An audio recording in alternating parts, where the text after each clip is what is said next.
Alright, so this is my daily reading, so just enjoy. So yesterday I stopped reading the page 40 because my phone was running out of battery, so I stopped reading. And today I'm going to keep reading, and let's see.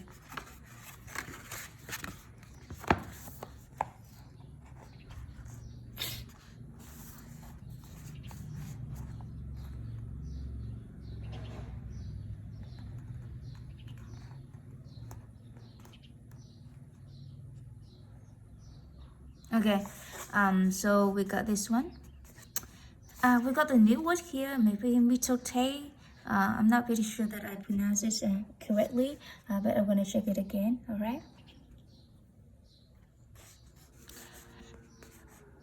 So even worse are the black magicians or computer hackers who intentionally spread the virus.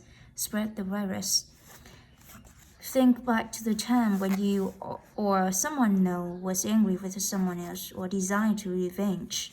In order to seek revenge, you said something to or about that person with the intention of spreading poison or making that person feel bad about him or herself. As children, we do this quite thoughtlessly, but as we grow older, we became much more calculated in our efforts to bring the other people down. Then we lie to ourselves and say that person received a just punishment for their wrongdoing. When we see the world through a computer virus, it's easy to justify the cruelest behavior.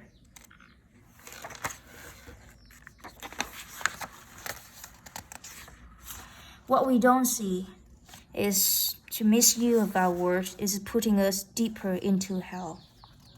For years, we have received the gossip and spells from the words of others, but also from the way that we use the words with ourselves. So, for years, we have received the gossip and spells from the words of the others, but also from the way we use our words with ourselves.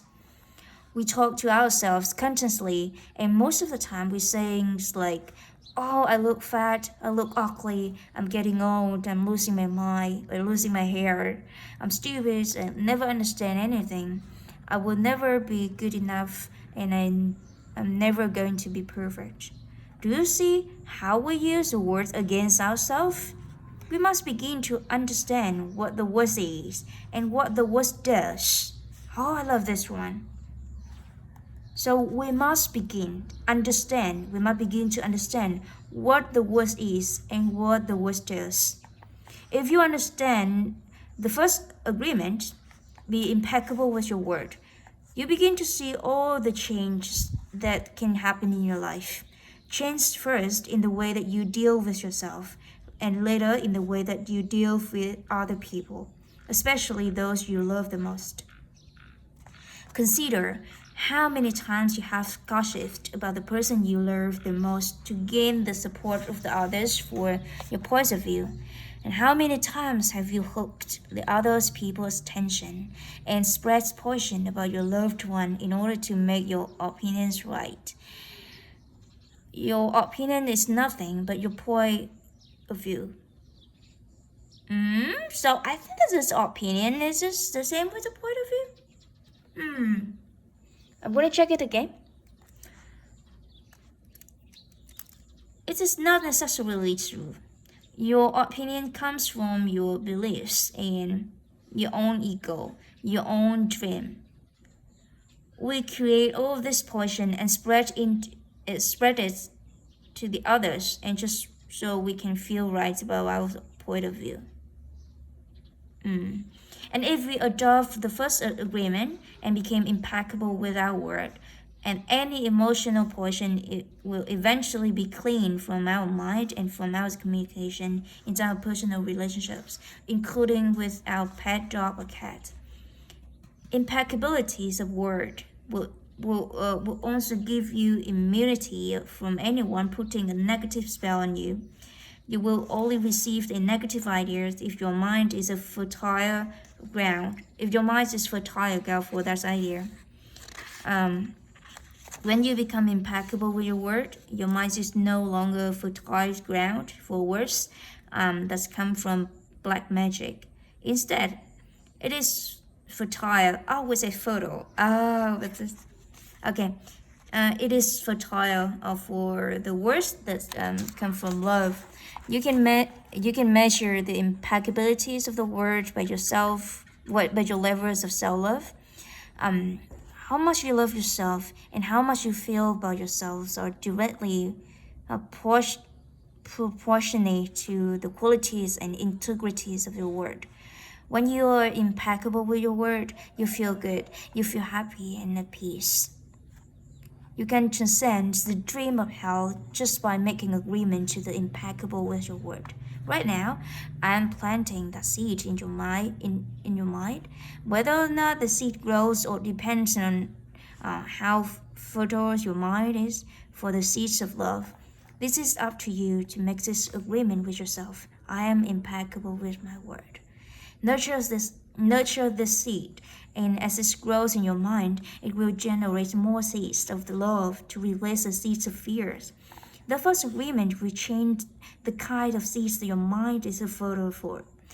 Be impeccable with your word. This is the first agreement that you should make if you want to be free, if you want to be free, if you want to be happy, if you want to transcend the level of existence that is hell. It is very powerful. Use the word in the correct way. Use the word to share your love. Use white magic. Begin with yourself. Tell yourself how wonderful you are, how great you are. Tell yourself how much you love yourself. Use the word to break all those teeny tiny agreements that make you suffer. It's possible. It's possible because I did it. I am no matter better than you. No, we are exactly the same. We have the same kind of brain, the same kind of bodies. We are humans. And if I was able to break those agreements and create new agreements, and then you can do the same. If I can be impeccable with my word, why not you? Just this one agreement can change your whole life. Impeccabilities of word can lead you to personal freedom, to huge success and abundance. It can take away all fears and transform it into joy and love. Just imagine what you can create with your impeccability of word. With the impeccability of word, you can transcend the dream of fears and live a different life. You can live in heaven in the middle of thousands of people living in hell because you are immune to that hell. You can attend the kingdom of heaven from one agreement. Be impeccable with your word. Wow. I don't know how like my voice is so powerful now. But I think that I stop here. The thing is like I just wanted to keep my promise with myself is that like I'm gonna practice the reading English every day. Because it's a finish. I just finished reading the chapter 2, the first agreement. Tomorrow I'm gonna read this again really quickly and just share with you some key contents or some key information or the lessons that I learned from the chapter 1 before I read the chapter 2. Don't take anything personally. Okay, bye. See ya.